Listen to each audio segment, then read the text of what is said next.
I gotta be in Monticello. Now the work at home begins.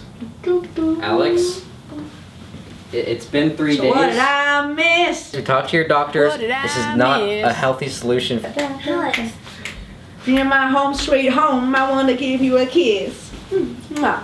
Hey guys, I'm here. Let's get technical. I'm sure you all are just as obsessed with Hamilton as I am. Why do Lynn and Leslie have to leave? Oh man, Pippa and Ariana are leaving too. What is happening? Non-stop shirt, what's up? It has the lyrics in it. Well, after listening to the Hamilton soundtrack for literally the 45th time, at least according to Google Play, I was wondering to myself how accurate Hamilton really is. I mean, we all know that the musical was based off the book Hamilton by Ron Chernow, but how faithful is the musical to the book? Turns out, pretty faithful. The majority of the musical is completely accurate, a super effective way to teach history. But there is that little bit that's not quite true, and today on Technicality, we are going to uncover the top 10 things Hamilton got wrong. One more thing before we start.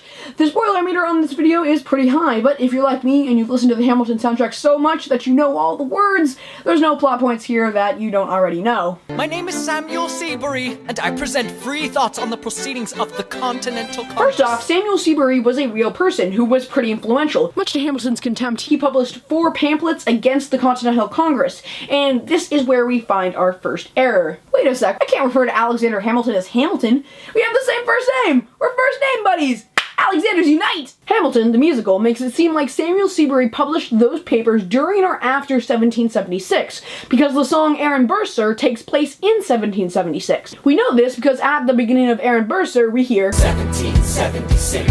So since the song Farmer Refuted, Samuel Seabury's song, comes after Aaron Burr, Sir in the musical, we can only assume that Seabury's declarations against the Continental Congress came out during or after 1776. But in reality, Seabury published his 4 pamphlets between 1774 and 1775. A matter of fact, Seabury wouldn't have likely published any pamphlets in 1776 at all, because for part of that year, he, like a lot of other New York loyalists, were imprisoned in Connecticut. And the gossip in New York City is insidious, and Alexander is penniless. Angelica was actually married when she and Hamilton first met. She married a man named John Barker Church, who was a businessman and, during the American Revolution, was a supplier for the Continental Army. My father has no son, so I'm the one who has to social climb the one. So I'm the oldest and the wittiest. As you just heard, in Satisfied, Angelica claims that she has no brothers. It's just her, Eliza, and Peggy. In reality, Philip Schuyler actually had 15... This isn't 15. This is 10. I don't have 15 fingers. In reality, Philip Schuyler actually had 15 children, many of which were sons. Side note, Lin-Manuel Miranda claims he conveniently forgot this fact when he was writing Hamilton.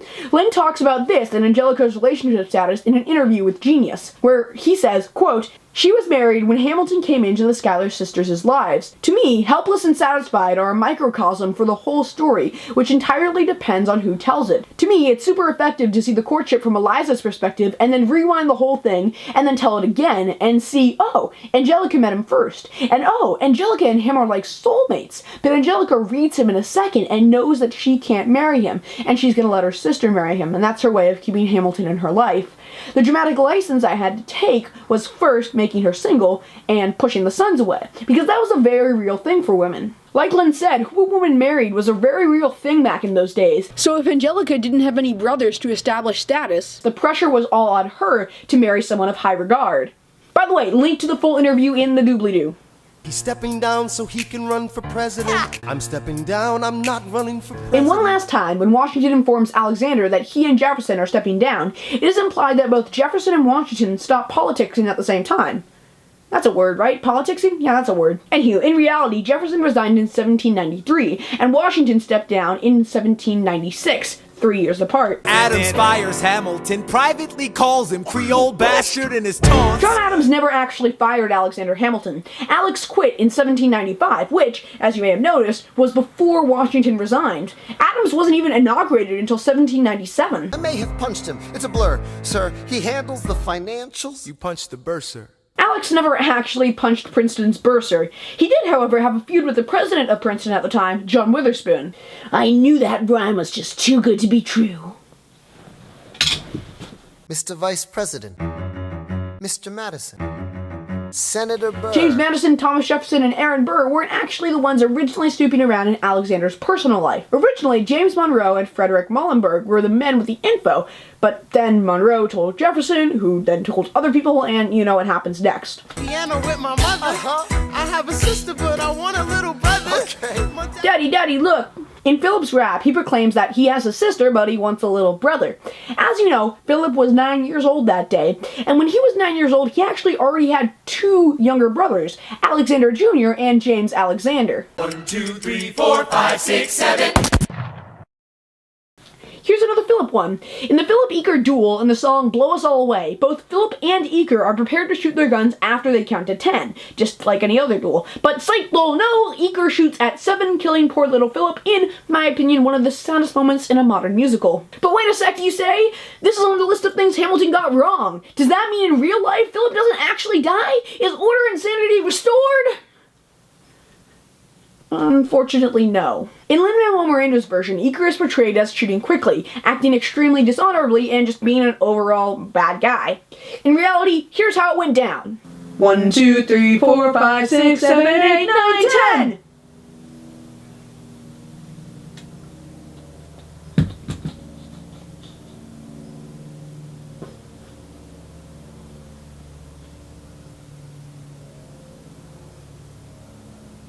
It's a nice day out.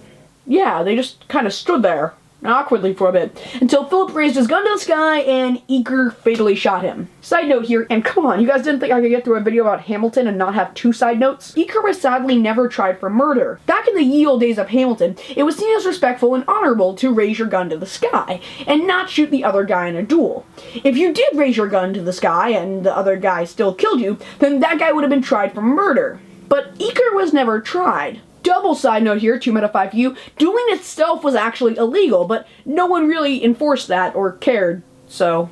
And you won on a landslide. Congrats on a race. In the election of 1800, Madison claims that Jefferson won in a landslide, while in reality it was a razor-thin election. Jefferson and Burr tied in electoral votes, so when they're tied, it gets passed over to the House of Representatives. More on what happens if the Electoral College is tied here. The House of Representatives couldn't even pick Jefferson or Burr, even after 35 ballots. It wasn't until Alex endorsed Jefferson won. For the record, John Adams probably would have won that election if Alexander hadn't published that 54-page document slamming Adams. You know, the one portrayed in the beginning of the song, The Adams Administration. Privately calls him Creole bastard in his taunts. Say what? Hamilton publishes his response. Sit down, John, you fat... And that's it, but before you go, here's a fun little bonus one. Everything isn't legal in New Jersey. Though dueling is just as illegal in New York as it is in New Jersey, the New Yorkers who see Hamilton get a kick out of it. And that is it. Hopefully I didn't ruin Hamilton for you. There are a couple more super minor inaccuracies in Hamilton, links in the doobly-doo if you are interested. One final thing. You'll notice a lot of these liberties were taken for plot, flow, timeline, and really overall dramatic effect. Lin traded these small inaccuracies to make the musical as amazing as it is today. Thanks for watching. Explore on. Monsieur Hamilton! Monsieur Lafayette! In command where you belong! Are you saying no sweat? We're finally on the field. We've had quite a run. Immigrants, We get the job done. It's time for a giveaway! Hey, you, yes you, I'm talking to your lovely face. I have an extra Non-Stop shirt with the lyrics of Non-Stop in the word Non-Stop, and I'm going to give it away to one of you awesome people. The shirt is an adult unisex medium, more sizing information below in the doobly-doo. The link to enter is in the top of the description, and if you win, you get this shirt right here. It fell down. You get one of these awesome little technicality stickers, and you get a personal note from me. So, click that link in the top of the description / doobly-doo. You have a week, enter, and get some love. Welcome to all the people who came here from the Finding Dory video. Hi, thank you so much for subscribing. I hope you like it. And welcome to Technicality.